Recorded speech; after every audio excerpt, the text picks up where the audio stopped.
आता काही दिवसातच आपल्याकडे गणपती बाप्पांचे आगमन होणार आहे. तर त्यासाठी प्रत्येक घराघरामध्ये बनवले जाणारे उकडीचे मोदक हे आज मी तुम्हाला करून दाखवणार आहे. एकदम सोप्या पद्धतीने आणि मऊ लुसलुशीत. बघा, पांढरे शुभ्र हे एकाच साईजचे मोदक आणि हाताने बनवलेले आहेत. एकदम बारीक अशा कळ्या पाडलेल्या आहेत. बघा किती छान आणि सुंदर एकदम मऊ मऊ असे मोदक आपले तयार झालेले आहेत. एकदम सॉफ्ट असा मोदक हा तयार आहे. मोदक बनवताना साहित्य हे प्रमाणातच घ्यायचे आणि काही बारीक बारीक गोष्टी आहेत त्या लक्षात घेऊनच मोदक बनवायचे, म्हणजे मोदक बनवताना कधीही फेल जात नाही आणि छान सुंदर बनतात. त्यासाठी मी तुम्हाला काही गोष्टी आहेत त्या पुढे सांगते. बघा, एकदम मऊ आणि लुसलुशीत असे मोदक तयार आहेत. हे मी भांडं ठेवलं आहे गॅसवरती. 1 कप भरून पाणी घेतलं आहे.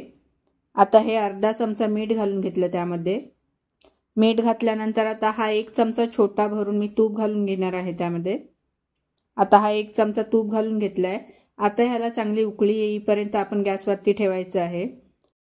ज्या चमच्याने मी तूप घातलं आहे त्याच चमच्याने मी 4 चमचे भरून दूध घातलं आहे, म्हणजे ही छोटी वाटीभर मी दूध घातलंय. आता दूध घातल्यानंतर हे असं मिक्स करून घ्यायचं, म्हणजे ढवळून घ्यायचं. चांगली त्याला उकळी आली की त्यामध्ये मी 1 कप भरून, म्हणजे 1 कप सपाट असा भरून व्यवस्थित भरलेला आहे. बघा, तांदूळ पीठ घातलं आहे. हे मोदकाचं पीठ आहे. बाजारात आपल्याकडे सहज उपलब्ध असतं मोदकाचं पीठ, नाहीतर आपण घरी सुद्धा बनवू शकतो. आता हे पीठ घातल्यानंतर चांगलं आपण त्याच्या गुठल्या मोडून घ्यायच्या आहे. गॅस एकदम स्लो ठेवायचा. 1-2 मिनिटासाठीच गॅस ठेवायचा. नंतर बंद करून हे असं गुठल्या मोडून झाल्यानंतर झाकण ठेवायचं.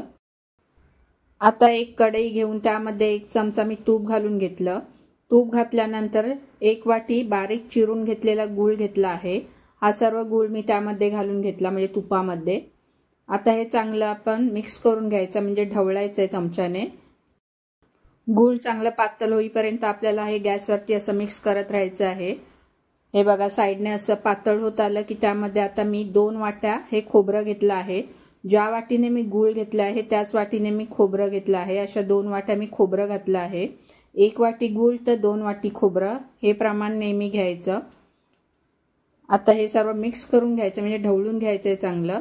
अजिबात लागायला द्यायचं नाही. गॅस एकदम स्लो ठेवूनच आपल्याला हे सारण तयार करून घ्यायचं आहे मोदकाचं. हे बघा, गुळाचे जे काही खडे होते ते मी फोडून घेतले आहेत.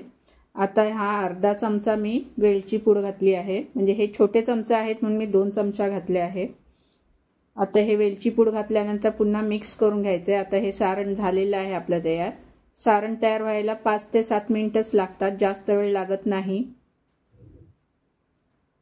आता हे आपलं सारण चांगलं तयार झालेलं आहे, सुकं एकदम. आणि खोबरं हे ओल्या नारळाचंच घ्यायचं आहे सारण बनवायला. मोदकाचं सारण तयार आहे. आता मी ही उकड, म्हणजे मोदकाचं पीठ मळून घेते चांगलं. हे गरम असतानाच पीठ मळून घ्यायचं, म्हणजे मोदक पण छान मऊ लुसलुशीत होतात.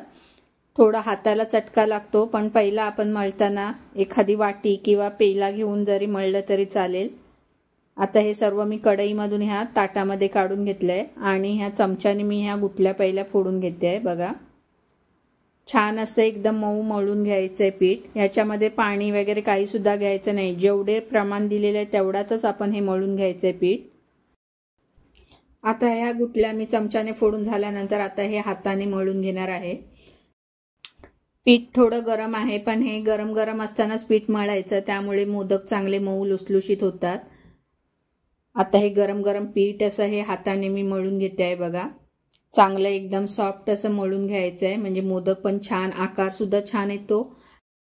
पीठ चांगलं मऊ लुसलुशीत मळून घेतलं तर मग मोदक करताना पारी फाटत सुद्धा नाही आणि मोदकाच्या कळ्या सुद्धा छान येतात. मोदक पण मऊ लुसलुशीत होतो.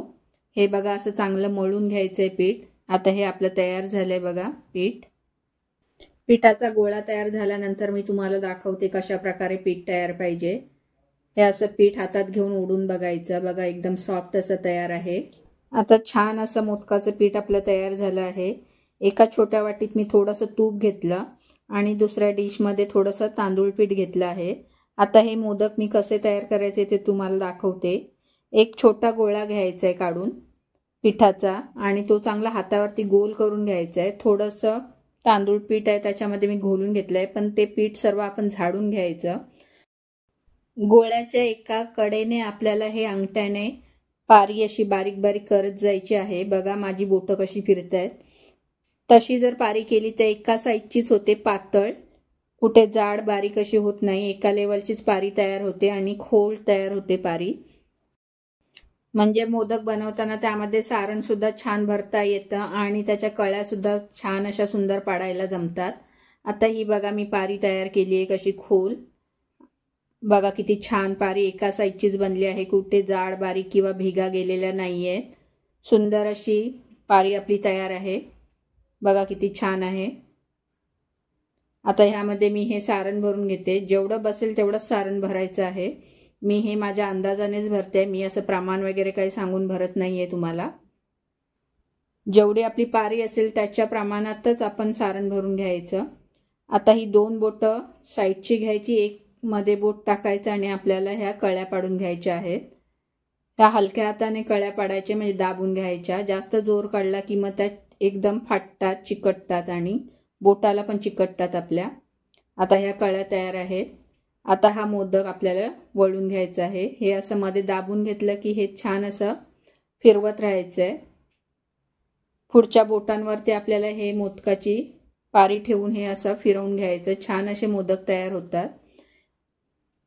बघा हा सुंदर असा मोदक मी तयार करून दाखवलाय तुम्हाला। बघा ह्या अशा प्रकारे मी सर्व बाकीचे मोदक तयार केले आहे। मी दाखवण्यासाठी फक्त तुम्हाला एकच मोदक असा करून दाखवला आहे। बघा किती छान सुंदर अशा कळ्या पडल्या आहेत। अशा प्रकारे सर्व मी मोदक तयार करून घेतले। आता हे मोदक आपल्याला उकडवून घ्यायचे आहेत, म्हणजे वाफवून घ्यायचे आहेत। हे इडली पात्र घेतलं आहे, त्यामध्ये मी तूप लावून घेतलं। तूप लावल्यानंतर एका भांड्यात एक मोदक ठेवून घेतला मी आणि गॅसवरती पाणी गरम करत ठेवलं आहे, म्हणजे मोदक उकडवण्यासाठी। आता हे मोदक मी लावून घेतल्यानंतर गॅसवरती हे बघा पाणी चांगलं गरम झालं आहे। आता हे मोदक मी शिजवायला म्हणजे उकडवायला ठेवते। झाकण चांगलं लावून घ्यायचं। 10 मिनिटं गॅस फुल ठेवूनच हे मोदक आपल्याला वाफवून घ्यायचे आहेत। 10 मिनिटांनंतर गॅस बंद करायचा आणि 1 ते 2 मिनिटांसाठी भांडं आपलं हे झाकूनच ठेवायचं। 1 ते 2 मिनिटांनंतर झाकण काढायचं आणि गरम गरम हे मोदक आपले बाहेर काढून घ्यायचे। तर तयार आहेत आपले हे उकडीचे मोदक। बघा एक सुद्धा मोदक या भांड्याला चिकटलेला नाही किंवा कच्चा सुद्धा राहिलेला नाही। अशाच नवीन नवीन रेसिपी बघायच्या असतील तर माझ्या चॅनलला लाईक करा, शेअर करा आणि सबस्क्राईब करा। तर तयार आहेत आपले कापसासारखे मऊ मऊ आणि पांढरे शुभ्र असे उकडीचे मोदक। रेसिपी पूर्ण बघितल्याबद्दल धन्यवाद। अशाच नवीन नवीन रेसिपी बघण्यासाठी माझ्या चॅनलला सबस्क्राईब करा। धन्यवाद।